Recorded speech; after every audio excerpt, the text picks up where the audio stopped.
আমি আপনাদের বলছি, আপনারা যদি বর্তমান অর্থব্যবস্থার দিকে তাকান তবে এর পরিণতি স্পষ্ট দেখতে পাবেন।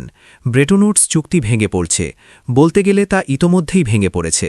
একটি নতুন আন্তর্জাতিক মুদ্রা ব্যবস্থা খুব শিগগিরই আসতে চলেছে, যেখানে মার্কিন ডলারের কোনো অস্তিত্বই থাকবে না।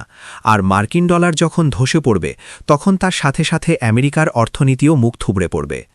আমি আপনাদের কাছে এই বিষয়টি তুলে ধরতে চাই যে আমেরিকায় ঘটে যাওয়া 9/11-এর হামলার সাথে 1914 সালের গ্রীষ্মের সেই সন্ত্রাসী হামলার এক অদ্ভুত মিল রয়েছে। আর বর্তমানে বিশ্বজুড়ে যে ঘটনাগুলো ঘটছে, আফগানিস্তানে হামলা, ইরাকে হামলা কিংবা বিশ্বে আধিপত্য বিস্তারকারী আমেরিকার নতুন এই সাম্রাজ্যবাদ, এসব কিছুরই মূল উদ্দেশ্য একটাই: ইসরায়েল রাষ্ট্র যেন একটি বড় ধরনের যুদ্ধ শুরু করতে পারে, তার পথ সুগম করা। ইসরায়েল যে বিশাল যুদ্ধের প্রস্তুতি নিচ্ছে, তার ফলশ্রুতিতে তাদের রাষ্ট্রের সীমানা নাটকীয়ভাবে বৃদ্ধি পাবে। তারা বাইবেলে উল্লেখিত ইসরায়েলের তথাকথিত সীমানা বা পবিত্র ভূমি পর্যন্ত তাদের দখলদারিত্ব সম্প্রসারিত করবে। বাইবেলে বলা হয়েছে এই সীমানা মিশরের নদী থেকে শুরু করে ফোরাত নদী পর্যন্ত বিস্তৃত, যদিও কথাটা মোটেও সত্য নয়। মিশরের নদী থেকে ফোরাত নদী পর্যন্ত এই পবিত্র ভূমির বাস্তবে কোনো অস্তিত্ব নেই। এটি সম্পূর্ণ মিথ্যা একটি কথা, কিন্তু এটি বাইবেলে আছে, কারণ তারা ইচ্ছে করেই এটি সেখানে ঢুকিয়ে দিয়েছে। আর ঠিক এ কারণেই ইসরায়েলকে একটি বড় ধরনের যুদ্ধে জড়াতে হবে, যার মাধ্যমে তাদের রাষ্ট্রের সীমানা ব্যাপকভাবে বৃদ্ধি পাবে। এর ফলে ইসরায়েল সুয়েজ খালের নিয়ন্ত্রণ নেবে এবং ভবিষ্যতে উপসাগরীয় অঞ্চলের তেলের নিয়ন্ত্রণও তাদের হাতে চলে যাবে। একই সাথে মার্কিন ডলারের ওপরও একটি সুপরিকল্পিত আক্রমণ চালানো হবে। মার্কিন ডলার ধসে পড়বে, আর যখন এটি ধসে পড়বে, তখন এটি তার সাথে গোটা বিশ্বের কাগজের মুদ্রার ব্যবস্থাকেও ধ্বংস করে দেবে।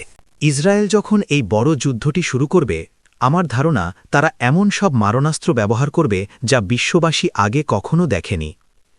আর এই যুদ্ধের শেষে আমেরিকার হাত থেকে ক্ষমতা ছিনিয়ে নিয়ে ইসরায়েলই হয়ে উঠবে বিশ্বের নতুন পরাশক্তি বা শাসক রাষ্ট্র।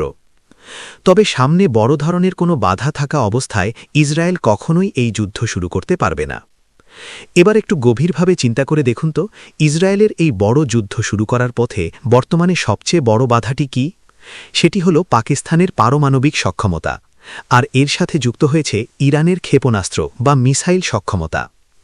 সুতরাং বর্তমানে আমরা বিশ্বজুড়ে যে হইচই ও উত্তেজনা দেখছি, বিশ্ব রাজনীতির দাবার বোর্ডে যে কূটচালগুলো চালা হচ্ছে, ইসরায়েল যখন এই বড় যুদ্ধটি করবে এবং বিশ্বের শাসক রাষ্ট্র হিসেবে আমেরিকাকে প্রতিস্থাপন করবে, মনে রাখবেন, বিশ্বের প্রথম শাসক রাষ্ট্র ছিল ব্রিটেন, দ্বিতীয় শাসক রাষ্ট্র হল আমেরিকা, আর তৃতীয় এবং সর্বশেষ শাসক হতে চলেছে এই প্রতারক রাষ্ট্র ইসরায়েল।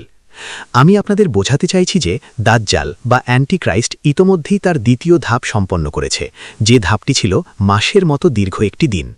আর খুব শীঘ্রই সে তার তৃতীয় ধাপ শুরু করতে যাচ্ছে, যা হল সপ্তাহের মতো একটি দিন, অর্থাৎ এটি হবে আগের চেয়ে অনেক কম সময়ের একটি ধাপ। আর ঠিক এই সময়েই সন্ত্রাসবাদ তার চূড়ান্ত সীমায় পৌঁছাবে। তারা স্পষ্টভাবে ঘোষণা দিয়েছে, যারা ইসরায়েল রাষ্ট্রের বিরুদ্ধে হাত তোলার সাহস দেখাবে, তাদের সবাইকে তারা হত্যা করতে থাকবে। এটিই হল বর্তমান বিশ্বের সবচেয়ে বড় সন্ত্রাসী। কিন্তু সিএনএনের মতো গণমাধ্যমগুলো কখনোই আপনাদের এই সত্যটি জানাবে না।